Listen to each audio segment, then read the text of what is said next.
ইবাদতের জগতে সবচেয়ে দামি এবাদত হলো সিয়াম। এর সমপর্যায়ের কোনো এবাদত পৃথিবীতে নাই। এই অংশটা একটু বলি।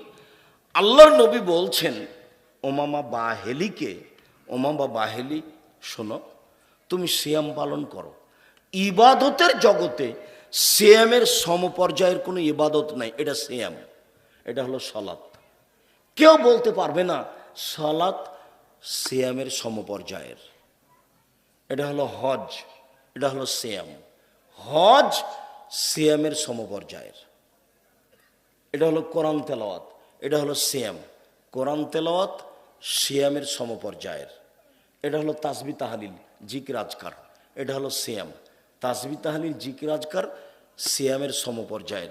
এরকম কোনো ইবাদত পৃথিবীতে নাই যেটাকে বলা যেতে পারে কার সমপর্যায়ের।